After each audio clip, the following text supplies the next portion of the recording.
I was 69 years old the night my daughter-in-law looked me in the eye and told me to get out of the house I had paid for, and my son stood behind her and said nothing. Nothing. 31 years in the federal bench, cases that made national news. I had sent men to prison for the rest of their natural lives. I had read verdicts in a room so quiet you could hear people breathing.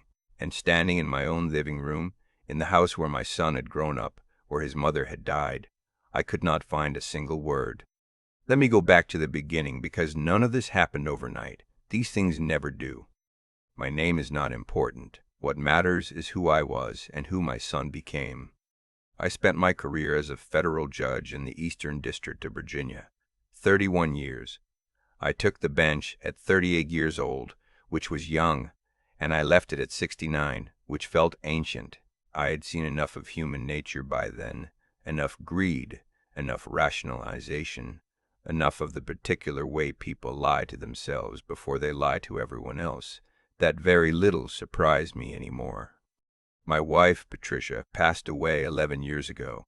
Pancreatic cancer, 6 weeks from diagnosis to the end. We had 41 years together, and I will tell you honestly that I have never once stopped missing her, not for a single day. Our son.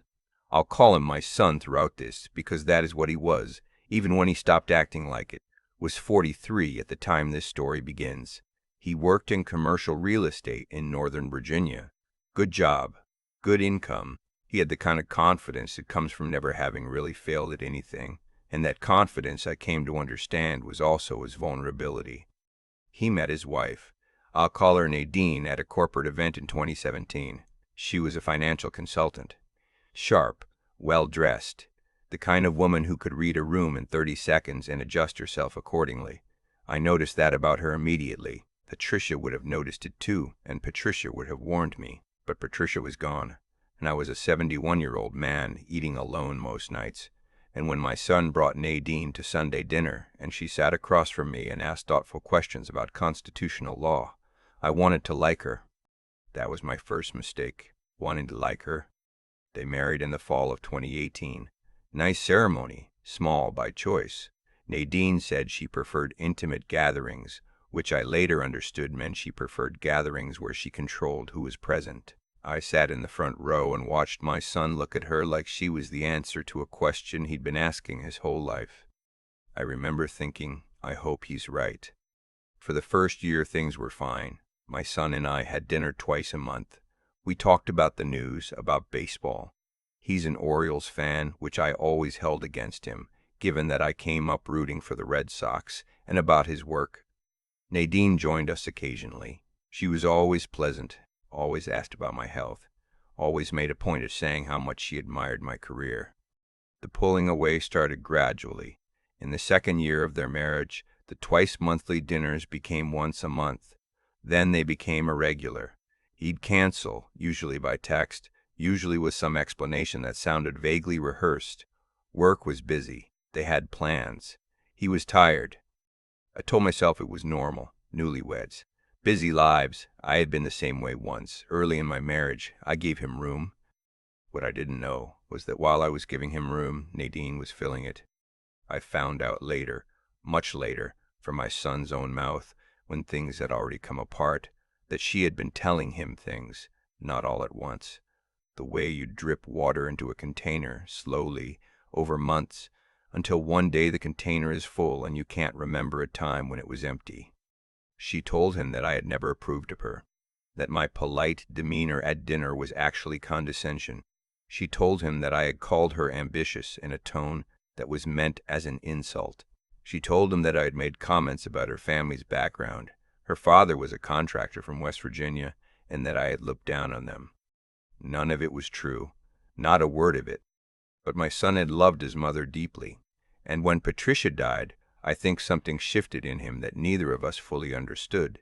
He needed someone to be entirely on his side, and Nadine understood that need the way a locksmith understands a lock, not because she cared about what was inside, but because she wanted to open it. In early 2021, my son called me on a Tuesday evening. He said that he and Nadine had been talking and that they thought it would be a good idea for me to move in with them. I was 68. I was healthy. I still jogged 2 miles every morning and cooked my own meals and drove myself everywhere. I did not need to move in with anyone. But my son said the house was big. They had bought a colonial in McLean, 4 bedrooms, more space than 2 people needed, and that he worried about me being alone. He said Patricia would have wanted him to look after me. I should have trusted my instincts. I had 31 years of instincts that were rarely wrong. I moved in that March. The house was beautiful. My son had set up the guest suite on the main level so I wouldn't have to manage stairs. There was a den I could use as a study. The backyard had a garden that Patricia would have loved. For the first few weeks I told myself I had made a good decision. Then the small things started. Nadine began keeping track of what I ate. Not openly, she was too smart for that. But she'd make comments. "I noticed you had a second helping last night. You should be watching your sodium at your age." She said it with a smile. She always said everything with a smile. She began scheduling things without telling me. Workmen would arrive on Saturday morning, and I'd find out they were replacing the floors in the guest suite. The renovation would last a week and a half. She presented this as a gift. New hardwood, much better for your joints. And I said thank you, because what else do you say? She went through my mail. I caught her once. She said she was just organizing it. She said it so easily, so without any apparent awareness that this was not a normal thing to do, that for a moment I wondered if I was the one who was confused. I was not confused. What she was actually doing, I understand now, was inventory. She was cataloging what I had. And I had quite a bit. The house where I'd raised my son had been paid off for 20 years. I had my judicial pension, which was substantial. I had a brokerage account that Patricia and I had built carefully over 4 decades. I had a life insurance policy, and I had a will I had written with my attorney 12 years ago, which left everything, in equal portions, to my son and to 3 charitable organizations that Patricia had cared about. The dean found that will. I don't know exactly when, but I know that the month after she would have found it in the files in my study. I had not hidden it. Why would I? It was my home. The atmosphere in the house changed. The smiles remained, but something behind them went cold. My son began to agree with everything she said. That sounds minor. It was not minor. He had been an opinionated man his whole life. He had opinions about everything. Traffic patterns, restaurant choices, foreign policy, the designated hitter rule. And suddenly he had no opinions of his own about anything that mattered to me. In October 2021, Nadine suggested that I update my estate plan. She presented this as concern. You want to make sure everything is in order, and things have changed a lot since Patricia passed. She mentioned in passing that she knew an estate attorney, a colleague of her father's, she said, someone trustworthy. I told her I had an attorney I had worked with for 20 years and that I was satisfied with my current arrangements. She smiled. Of course, she said. That evening, I heard her and my son talking in the kitchen. They did not know I was in the hall. She said something about the charitable organizations, and she used the word waste. He did not disagree. I went to bed and lay there for a long time looking at the ceiling. I had spent 31 years evaluating people, reading testimony, watching faces. I knew what I was looking at, and I knew that if Patricia had been alive, she would have sat down next to me on that bed and taken my hand and said, "Get out of that house, sweetheart. Get out right now." But I told myself I was overreacting. He was my son. Whatever Nadine was, he was still my son. By the spring of 2022, I had been asked, in various indirect ways, to use less of the house. The den that had been my study became a home office for Nadine's consulting work. My things were moved. Gently, she was always gentle about it, into the guest suite. I ate more and more meals alone in my room because meal times had become uncomfortable in ways that were impossible to explain to anyone who hadn't lived them. A sigh at the wrong moment, a glance between husband and wife that I was not supposed to catch. I want to be clear, no one yelled at me. No one was openly cruel. I have sat in courtrooms with defendants who were openly cruel, and in some ways that is easier. What Nadine was much older than cruelty. It was erasure, the slow administrative disappearance of a person until the person begins to question whether they have any right to take up space at all. I was 69 years old, and I had to remind myself, sometimes out loud, alone in that room, that I had a right to be there, that I had not imagined my own life. The night it broke open was December, a Thursday. I know it was a Thursday because I had been planning to drive to my attorney's office on Friday. I had made an appointment without telling anyone, because I had begun to understand that I needed counsel that had nothing to do with Nadine's colleague, and the drive would take 40 minutes, and I had been looking forward to it. There was a dinner that night. Nadine had invited friends, a couple she knew from work. I had not been told they were coming. I came downstairs around 6:30 to find the dining room table set for 4, and Nadine arranging flowers in the center. She looked up when I appeared in the doorway. "We have company tonight," she said. "I mentioned it to your son. I thought he'd told you." He had not told me. "You're welcome to join us," she said, and her tone made perfectly clear that she did not want me to. I said I would eat in the kitchen. She said lightly that the kitchen would be needed for the meal preparation, and that perhaps I'd be more comfortable in my room. My room in my son's house, which my son's down payment had come from. Let me be precise about that. 11 years ago, when my son first bought a property, I had given him $120,000. A gift. No strings, no paperwork, because he was my son, and I was his father, and that was not the kind of family we were. Or so I had believed. I went upstairs. I sat at the small desk in the guest suite. I listened to dinner happening below me, laughter, glasses, the occasional rise of conversation, and I thought about Patricia, which I do when things become very clear to me, because she was always the clearest part of my life. I thought, what would you see right now? And I thought, she would see a man who has been sitting very still while someone walks slowly around him and around him and around him, deciding what to do with him, and she would say, "Stop sitting still." The guests left around 10. I heard the door. I heard my son and Nadine talking in low voices. Then I heard footsteps on the stairs. My son knocked and came in without waiting for an answer. Nadine was behind him. He stood near the door. He looked at the floor more than he looked at me, which told me everything I needed to know about how this conversation had been prepared. He said they needed to talk to me. He said it wasn't working out, having me in the house. He said Nadine felt, and he actually said it this way, Nadine feels that the living situation had become untenable. He said they needed me to make other arrangements. I looked at him for a long time. My son, 45 years old, the boy I had taken to Orioles games and helped with his college essays and stood beside at his mother's funeral, the man I had written a check to for $120,000 without a second thought. I said, "When?" He looked at Nadine. She said, "It would be better if you could arrange something soon. We don't want this to be unpleasant." "Soon," I said. She said yes. I said I understood. I said I would make arrangements, and I kept my voice very quiet and very even, the same voice I had used on the bench for 31 years, and I watched Nadine decide that she had won.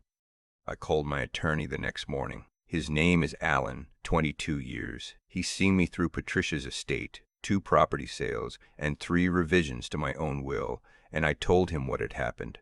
Not the emotions, the facts. Allen listens to facts. He was quiet for a moment. Then he said, "Tell me you haven't signed anything." I hadn't signed anything.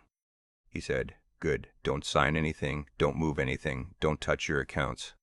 I asked him why. He said, "Because what you're describing sounds like the opening stages of something I've seen before, and I want to make sure we're ahead of it." We were. Just barely, but we were. What Allen discovered over the following 6 weeks was this. Nadine had contacted the estate attorney she had mentioned, her father's colleague, on her own, without my knowledge. She had made inquiries about what it would take to challenge a will on the grounds of diminished capacity. The attorney had given her a consultation. Notes from that consultation were later obtained through discovery. She had also, and this was what made Allen's voice go flat and careful when he told me, approached my son about refinancing his home, the home that had been purchased in part with my money. The refinancing would have freed up substantial equity. She had prepared documents. She had identified the account where the proceeds would go. The account was not joint. It was solely in her name. My son did not know this. That is one of the two things I am still trying to make peace with, that my son was not entirely in control of what was happening around him. He had believed her. He had believed every version of me she had constructed for him over 5 years, and by the time she began moving money, he was so deep inside her narrative that he could no longer see the map. The other thing I am still trying to make peace with is simpler and harder. He let her push his father out of his home. Whatever she told him, whatever he believed, he stood in that doorway and he said the words. He chose to say them. Alan filed a civil fraud complaint in February. The refinancing had not yet closed. We caught it 2 weeks before settlement. A forensic accountant traced the destination account. A letter went to Nadine's professional licensing board regarding the improper use of her consulting credentials to facilitate the estate inquiry. Nadine hired a very expensive attorney. I did not attend any of the proceedings. This was not weakness. Alan advised it, and I agreed with him, because there is sometimes more power in your absence than your presence. Let the documents speak. Let the numbers speak. In 31 years on the bench, I learned that the truth does not need to be performed. It only needs to be shown. The civil case settled 14 months later. The terms were confidential, and I will not violate that confidence. But I will say this, I was made whole.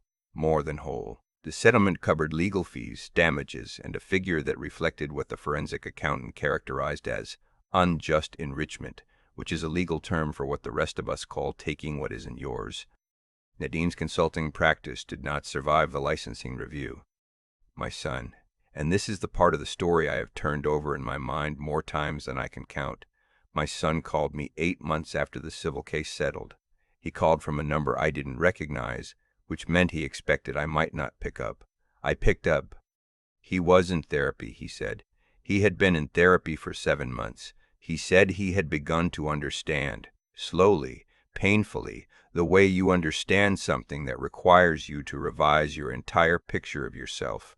What had happened over those 5 years? He said that Nadine had been doing to him, in parallel, a version of what she had been doing to me, that the control had moved inward, toward him, once she no longer needed him to be entirely convinced.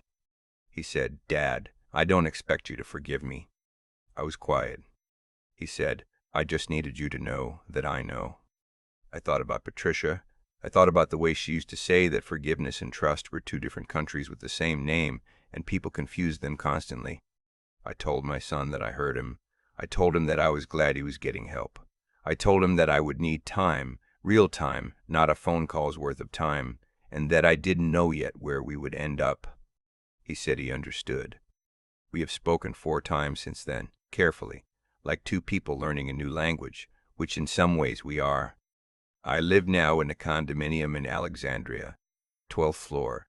I can see the Potomac from the living room on a clear day. I have my bookshelves. I have a guest room for when my sister's grandchildren come to visit. I cook the same things Patricia used to make, badly, but I cook them. I jog 1 mile now instead of 2, which is what 69 knees require, and I consider that a reasonable compromise. I am not a man who believes that everything happens for a reason. I sat on the federal bench for 31 years, and I can tell you with some authority that many things happen for no reason at all, and that the universe does not balance its books the way we would like it to. But I do believe this. The people who mistake your patience for weakness, who read your dignity as passivity, who calculate what you are worth and decide that you are worth more to them, gone. Those people are not, in the end, very good at math. My son did not expect me to have been quietly watching for 2 years. He did not expect that I had an attorney I trusted, and accounts he did not know the full contents of, and a clear, unhurried sense of exactly what was being attempted. He did not expect that when you spend a lifetime learning to read people, you do not stop reading them simply because one of them is your own child. And Nadine, sharp, well-dressed, able to read a room in 30 seconds, did not expect that the old man in the guest suite had read the room before she finished walking into it. I am 69 years old. I have buried a wife I loved and spent a decade in a quiet house and watched my son become someone I did not recognize, and then, slowly, begin to find his way back. I have learned that the people who underestimate you based on your age are making a very specific kind of error, the kind that, in my experience, tends to be corrected in ways they do not enjoy. Patricia would have found all of this very satisfying. She was gracious, my wife, but she was not soft. She would have poured herself a cup of coffee, sat in the chair by the window, and said, "You let them underestimate you long enough. Good." She would have been right. She usually was. I keep coming back to the moment Nadine smiled at me in that dining room doorway and suggested I'd be more comfortable in my room. Not because it still hurts. It doesn't. Not the way it once did. But because of what I understand now that I didn't understand then. That smile was the tell. It was the smile of someone who had already decided the outcome and was simply waiting for the paperwork to catch up. What she miscalculated was character. Not mine. I'm not saying this to flatter myself. I mean character as something that accumulates quietly over a lifetime. The way interest compounds in an account nobody is watching. You spent 31 years on the federal bench making decisions that require you to be honest, even when honesty is inconvenient and something in you gets built up, load-bearing wall by load-bearing wall, until it can hold more weight than most people would expect. That's the part that gets left out of stories like this one. The part where you understand that what protected me wasn't luck, and it wasn't that I was smarter than Nadine. She was genuinely smart, and I want to be accurate about that. What protected me was that I had spent decades choosing to do the right thing, even when no one was grading me on it. That kind of practice changes how you think. It changes what you notice. When Nadine went through my mail and smiled and said she was just organizing it, I noticed, not because I was paranoid, because I had trained myself for 31 years to pay attention to the gap between what people say and what the evidence shows. Patricia used to say that integrity is mostly invisible until the moment when it's the only thing keeping you upright. She meant it as a caution, a reminder to keep building it when times were easy. She was right, as she usually was. And then there is my son. He is the harder part of this story, and I want to sit with it honestly. He was not evil. He was not a schemer. He was a man who had been grieving his mother for 11 years, and who found in Nadine someone willing to become his entire world. And that kind of need, when it goes unexamined, makes a person dangerously easy to lead. Wisdom is not just knowing facts. Wisdom is knowing yourself well enough that someone else cannot rewrite the story of who you are without you noticing. My son is learning that now in therapy, one careful conversation at a time. I hope he gets there. I genuinely do. What carried me through the 14 months between that December night and the settlement was something I can only describe as a refusal to stop thinking clearly. When you are 69 and your own child has asked you to leave the room, the temptation is to collapse inward, to accept the version of yourself that the situation implies, diminished, inconvenient, past your usefulness. I refused that version, not dramatically, quietly. I called Alan. I told him the facts. I let the process work. That's not toughness in the way movies show it. It's quieter than that. It's just the decision, made fresh every morning, to not give up on your own understanding of what is true. The condominium in Alexandria suits me. I can see the Potomac when the sky is clear. I cook badly and I jog 1 mile and I sleep well, which is more than Nadine can say, I imagine. I didn't win because I got lucky. I won because for 31 years I practiced being honest, I practiced paying attention, and I practiced not quitting. When the moment came that required all three, I had them. That's the whole of it. That's the part I hope someone hears.